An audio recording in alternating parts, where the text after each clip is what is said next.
Rafa crossing पर Israel ने बमबारी की है। गाजा को मिस्र से जोड़ता है राफा।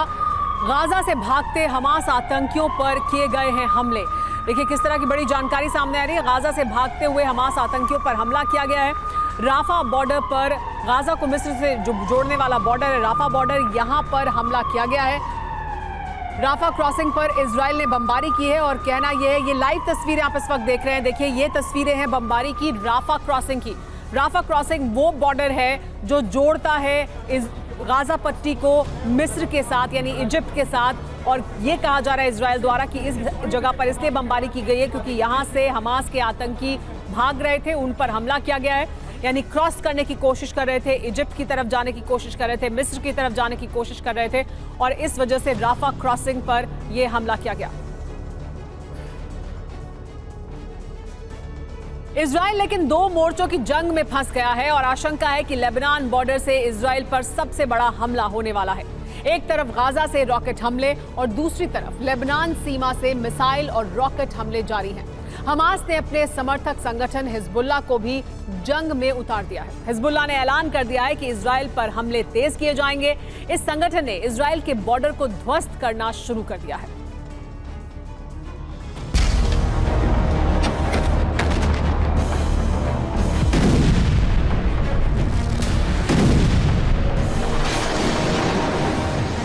ये ईरान समर्थित शिया मिलिटेंट ग्रुप हिजबुल्लाह के इजराइल पर हमले।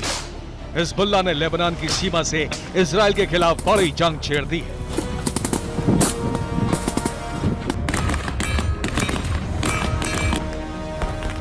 ये लेबनान इजराइल का बॉर्डर है और ये इजराइल की हाईटेक फेंस है।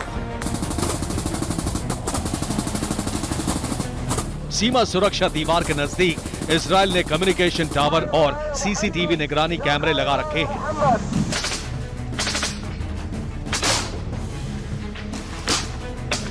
मशीन गन से हिजबुल्लाह के लड़ाके इन टावर को ध्वस्त कर रहे हैं।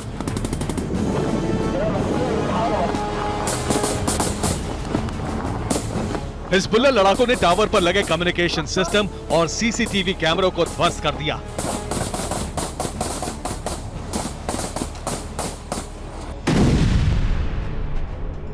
हिजबुल्लाह के हथियारबंद हमलावर इसी तरह लेबनान से सटी इजरायली सीमा पर तबाही मचा रहे हैं।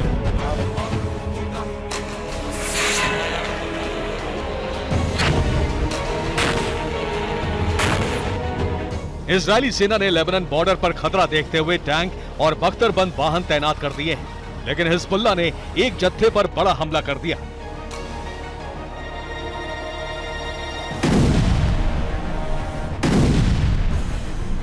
हिजबुल्लाह संगठन ने ड्रोन कैमरे से लोकेशन ट्रेस करके आरपीजी से इजरायली सेना के टैंकों पर हमला कर दिया।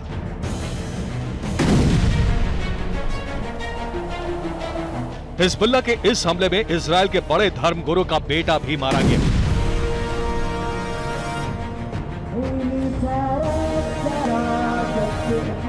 हिजबुल्लाह ने सीमा पार हमला करके इजराइल को चेतावनी जारी कर दी है। हिजबुल्लाह ने कहा है कि अगर गाजा पर हमले जारी रहे तो लेबनान बॉर्डर से युद्ध छेड़ दिया जाएगा।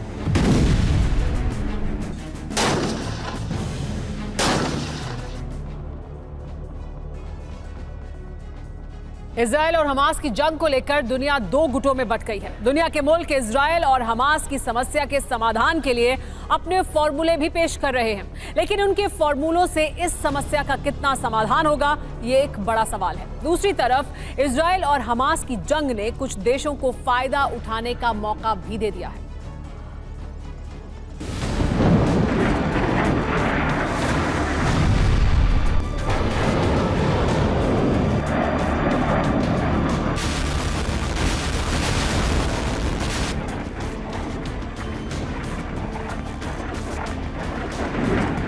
इजराइल की जंग पर दुनिया की नजर है।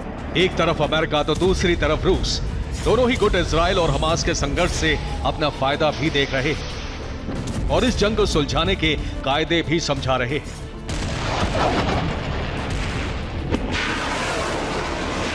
दूसरे देश इजराइल की जंग का कितना समाधान चाहते हैं और इस जंग के बहाने अपना कितना फायदा देख रहे हैं, इसे जानना बहुत जरूरी है।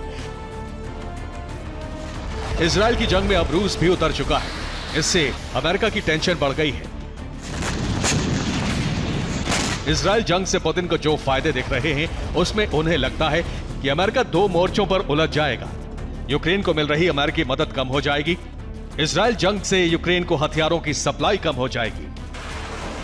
ये तो हुआ इजराइल जंग से रूस के फायदे और पश्चिमी देशों के नुकसान का आकलन।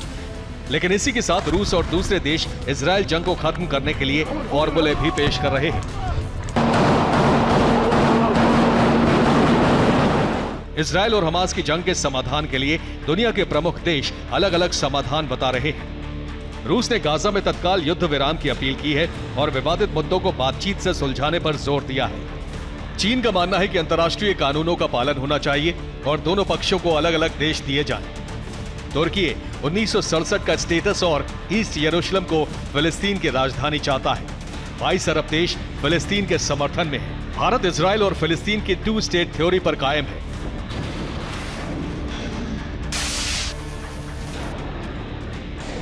इजराइल को भारत अपना जिगरी मानता है, वहीं फिलिस्तीन के साथ भी भारत के अच्छे संबंध रहे हैं। लेकिन 7 अक्टूबर को इजराइल पर हमास के हमलों के बाद भारत के रुख में भी बदलाव आया। भारत ने इजराइल पर हमास के हमले को गलत ठहराया। दूसरी तरफ अरब देशों का गुट इजराइल के खिलाफ खड़ा हो गया है। ऐसे में इजराइल जंग के बीच भारत के सामने अरब देशों के साथ बेहतर संबंधों को बनाए रखने की भी चुनौती है। इजराइल के मसले पर दुनिया यूक्रेन की ही तरह 2 गुटों में बंट गई है। आने वाले दिनों में इस तनाव को कम करने में भारत की भूमिका बड़ी हो सकती है। Bureau report, TV9 Bharatvarsh.